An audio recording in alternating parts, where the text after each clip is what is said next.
naturel et même très sain pour l'exercice démocratique que nous puissions nous exprimer les uns et les autres au premier tour. Et sachez qu'au deuxième tour, la discipline républicaine jouera à plein, je n'ai aucun doute là-dessus. Et nous allons, justement, le sondage au moins indique ceci, c'est que les candidats de gauche sont à 32%. Nous sommes donc pratiquement à égalité dans ce sondage avec Camille de Rocasser. Et donc nous allons nous faire en sorte, dans notre campagne, d'être présents au deuxième tour et de l'emporter. Paul Costan, sur le sens de votre présence, les nationalistes n'ont pas participé tellement, ou alors de façon perlée, aux élections cantonales, ils se sont désintéressés de la présidentielle. Et là, vous participez à un scrutin qui n'est pas sans doute le meilleur pour les nationalistes, celui des législatives. Pourquoi? Pour ce qui me concerne, je suis d'avis de participer à tous les scrutins, qu'il s'agisse des cantonales, des municipales, des territoriales et des législatives, parce que nous avons un message à faire passer, parce que nous sommes dans une optique de rupture beaucoup plus forte que celle qu'a évoquée M. Boukine, parce que je ne pense pas que M. Mélenchon ou la gauche soit vraiment apte à provoquer une rupture en Corse de nature à favoriser le développement économique, social et culturel, parce que nous avons un certain nombre de thèmes à développer, la réforme institutionnelle, simplification, pouvoir législatif dans les domaines essentiels que sont l'économie, le social, le culturel, pouvoir en termes de fiscalité et création d'un instrument financier capable de promouvoir le développement économique en utilisant l'épargne corse. On ajoute à cela, on en parlera plus tard là, dans les dernières questions, un statut de résident qui garantirait la possibilité pour les Corses de ne pas voir leurs terres partir en des mains étrangères, et je crois qu'on a fait le tour de la question, et c'est le sens de notre présence. Jean-Christophe Angelini, sur beaucoup de thèmes évoqués par Paul Costan, vous auriez pu vous retrouver, mais vous, il est clair que votre objectif, c'est de battre Camille de Rocasser dans cette élection.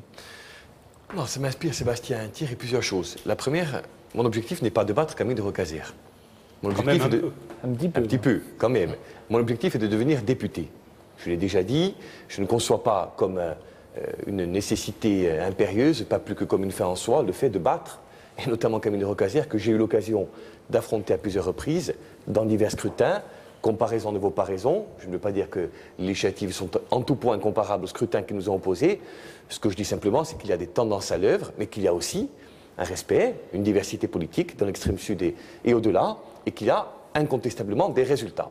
Donc oui, moi, j'aspire très clairement à devenir député et à devenir même, chacun le dit assez pour que, sans prétention aucune, je le répète moi-même, le premier député nationaliste peut-être dans l'hémicycle du Palais Bourbon. La deuxième chose, pour reprendre ce que disait Sébastien Thiers, et je conclurai ensuite sur les propos de Paul. Je crois qu'il faut effectivement qu'on ramène le débat à des proportions plus justes, plus conformes à la réalité. À nous entendre, nous sommes tous au second tour.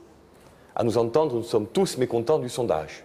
À nous entendre, nous sommes tous stupéfaits devant le fait que tel ou tel, à part M. Tonin, je lui concède, soit plutôt moins bien placé que ce qu'il escomptait à l'origine. Donc aujourd'hui, c'est particulièrement simple. Il y a un député sortant. Je crois qu'il existe aujourd'hui dans l'opposition, entre guillemets, des convergences assez puissantes sur le fait que la majorité parlementaire, qui était et qui demeure la sienne, et son bilan propre, sont à tout le moins à mettre en question. À partir de là, il y a nécessité, d'abord et avant tout, de porter un projet. Vous l'avez dit, il y a avec Paul, mais également avec les précédents intervenants, un certain nombre de points de convergence. Il y a des divergences que tout le monde connaît, qu'il ne me paraît pas utile de rappeler, au sens où elles sont largement répandues dans l'opinion. Et si elles sont des divergences, je ne veux pas en faire des facteurs d'opposition, d'affrontement. Mais ce que je veux dire pour terminer, c'est que j'ai la ferme intention de devenir ce député qui portera la question des arrêtés Millau, la question de la maîtrise de l'énergie, des transports, en un mot, l'idée d'une réforme constitutionnelle pour changer la vie des Corses. On va en parler dans une deuxième partie, mais je voudrais revenir à votre bilan, Camille de Rocasser. Vous avez déclaré, vous le présenter comme un atout dans cette campagne, mais vous répétez lors des élections territoriales qu'on ne gagnait pas une élection sur un bilan.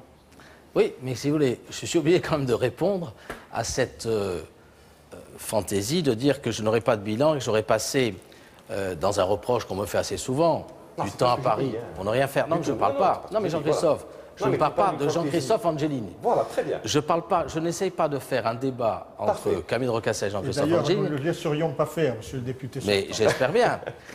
Ce n'est pas parce que nous sommes à Port-Sauvet que ce débat doit avoir lieu. Je dirais simplement que je suis un député depuis 2002, qui travaille pour la Corse, qui a fait son travail de député, qui peut présenter un bilan. J'entendais parler, Paul Coastin, de la mobilisation de l'épargne corse. C'est moi qui l'ai engagé à travers le FIP, le Fonds d'investissement de proximité. C'était le premier élément. Premier élément, s'il est à l'œuvre. Il y a 2 FIP qui existent, qui ont mobilisé 60 millions d'euros, mais c'est un tout petit élément par rapport à un projet plus global. Par rapport à 9 milliards, c'est dérisoire. Pour aller dans ce sens, Paul Coastin, parce qu'on peut se retrouver là-dessus, sur ce sujet, c'est moi-même qui ai obtenu, par les négociations que j'avais engagées avec Fanfandomic, avec le gouvernement précédent et Mme Lagarde, la transformation de la CADEC. Et je pense que là, nous aurons peut-être un outil de convergence à un moment donné, où nous pourrons transformer la CADEC dans 2-3 ans, pour que ça soit le grand outil de levée de l'épargne, d'une épargne corse, au bénéfice d'entreprises de la Corse. Alors, bien sûr, je ne vais pas tout vous décliner, mais j'ai là, non seulement... mais je vais dire, on parle bien de bilan. Je vais simplement vous dire 2 secondes, s'il vous plaît, parce que vous avez beaucoup parlé de la première partie.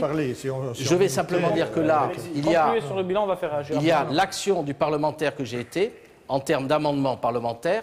Il y a en même temps l'ensemble de débats parlementaires où l'on voit qui est présent pour défendre la Corse, parce que le rôle du parlementaire, c'est de voter les lois de la République, mais c'est aussi de défendre la Corse. Par contre, je réfute l'idée qu'on irait à l'Assemblée nationale pour faire le projet de la Corse. Le projet de la Corse, il se fera en Corse, à l'Assemblée de Corse. Paul-Marie Barthes, vous avez reproché beaucoup son parisianisme à Camille de Rocazère, mais sur le bilan. Monsieur Thierry, d'abord, je parlais de l'arrêté mieux aussi. Je voudrais vous dire, parce que c'était le principe de cette émission, le sens de ma candidature. Le sens de ma candidature, c'est quand on voit que des mères de famille n'arrivent pas à boucler les fins de mois, que pour elles, les fins de mois, c'est le 15 du mois. Quand on voit que des jeunes sont sans emploi et pourtant très diplômés, je me suis dit, moi qui suis un élu local de base, qu'il fallait que je sois dans cette élection nationale, parce que c'est une élection nationale. Certes, il y aura à débattre tout à l'heure de choses qui intéressent au premier chef la Corse et qui relèvent du Parlement, mais c'est d'abord et avant tout une élection nationale. On est là pour élire un député. Et donc j'ai considéré qu'il fallait s'inscrire dans la démarche de François Hollande, dès les primaires, et clairement et distinctement, à savoir se battre pour l'emploi, pour le pouvoir d'achat, pour le logement, pour l'école et la formation, et j'y ajouterai aussi pour la sécurité. Je ne veux pas laisser ce thème au Front National. Au-delà du bilan de M. Camille de Rocazère en tant que député, il y a le bilan de M. Camille de Rocazère et du gouvernement français. Ce bilan, il est très clair. C'est 15% de chômeurs, c'est 60 000 personnes au-dessous du seuil de pauvreté, c'est une agriculture qui est en train de mourir, ce sont des pêcheurs qui sont en train de disparaître, c'est un tourisme qui fonctionne 2 mois sur 12 au lieu de 10 mois sur 12, c'est une précarité comme on n'en a jamais vu, c'est un niveau de vie cher, supérieur de 25% par rapport au reste du continent français. Et je n'ai jamais entendu M. Camille de Rocazère ou d'autres demander, comme ça a été le cas à La Réunion, de blocage des prix des produits de première nécessité ou de blocage des prix des carburants. On attend aujourd'hui, à quelques mois de l'expiration de la prorogation des arrêtés MIO, pour se manifester. Non, ce n'est pas le cas du tout. Bernard Angelini, le bilan, que ce soit... en effet, on est dans une élection nationale et vous avez tout à fait bien situé les choses. Mais il ne faut pas oublier que le bilan, que ce soit de la gauche ou de la droite, c'est un bilan de 30 ans de politique alternative gauche-droite, UMPS, je le répète, qui fait qu'aujourd'hui, nous nous retrouvons dans la situation dans laquelle on est, avec 1 700 milliards d'euros de dette, avec un poids de l'Europe qui fait que nous nous retrouvons sous un diktat de Bruxelles. Les effets néfastes de l'euro, en effet, tout le monde les subit tous les jours. Monsieur Bartoli, vous avez raison en disant que des mères de famille, et j'en ai rencontré plus d'un, les mères de famille et les retraités qui n'arrivent pas à boucler leur fin de mois, c'est un cas, c'est aussi indéniable que ce sont 30 ans d'une même politique mondialiste qui font qu'aujourd'hui nous nous retrouvons dans la situation dans laquelle nous nous parler sur ça, et puis on va passer la parole. Allez-y, M. Tenas, sur ce... Oui, je suis un peu d'accord avec ce que vient de dire M. Angelini. C'est vrai que... Bernard Angelini, voilà. Allez. Bernard. Angéline, pour faire la différence. C'est vrai qu'aujourd'hui, on est dans une alternance droite-gauche depuis 30 ou 40 ans. Bon, c'est un secret pour personne. Et le constat, il est celui-ci. C'est que nous avons, la dette, il en a parlé, mais nous avons également, comment dirais-je, une sorte d'allégeance à la finance qui est faite par les gouvernements qui se succèdent. Et ça, c'est pas supportable. Et les Français sont pris en otage par cette allégeance qui est faite à la finance. Alors, il y a une critique générale de la droite. Dominique Bocchini. Je vais dire un mot par rapport à ce que je viens d'entendre de la part du député sortant. D'un mot ensuite. On est tous d'accord pour dire qu'il s'agit d'une élection nationale. Une élection nationale, par respect pour les citoyens, c'est d'envoyer un député.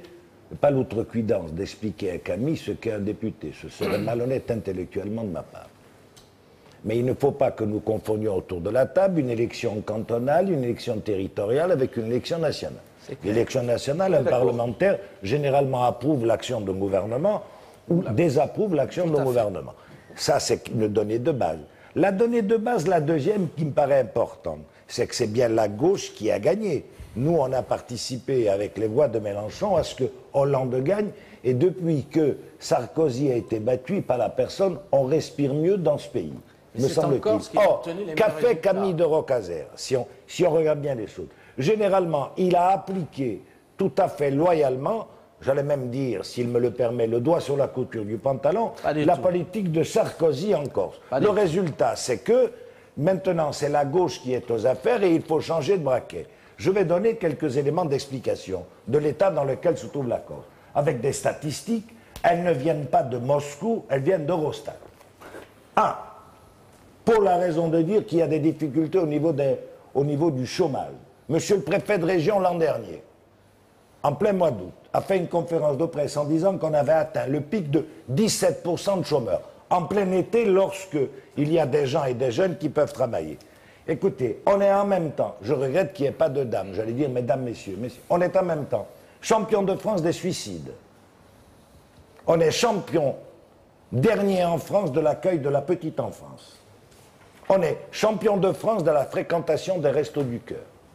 On est malheureusement les derniers en matière de formation professionnelle pour les 16-21 ans. Oui. On est dernier et avant-dernier en Europe pour la formation professionnelle des 25-61 ans. On est champion de France ex aequo avec la PACA de la précarité. Et en même temps, on est champion de France des inégalités sociales.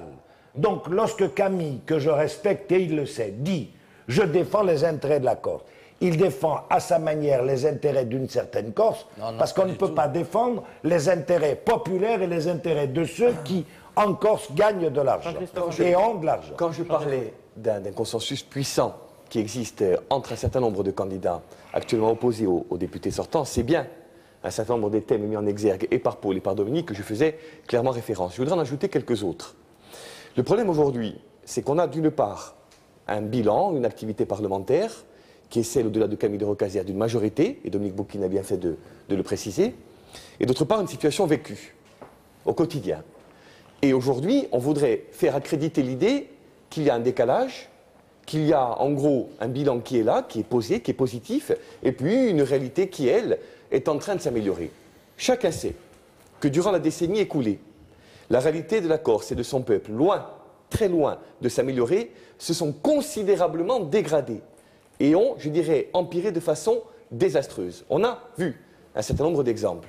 Je pourrais ajouter des questions douloureuses, comme celle du foncier, comme celle de la précarité à laquelle a été fait assez largement référence et que tous nous pouvons mesurer au quotidien.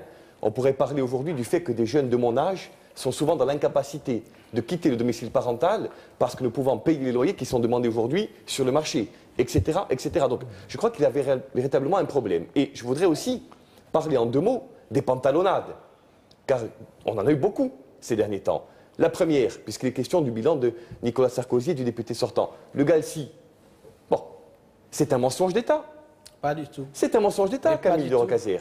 Aujourd'hui, entre ce qui a été promis à Boukabajat par le président de la République et Serlet en Corse. Non, mais moi je ne parle pas du projet Cyrénée. On est précis. Alors vous êtes en train de déformer les choses. Non.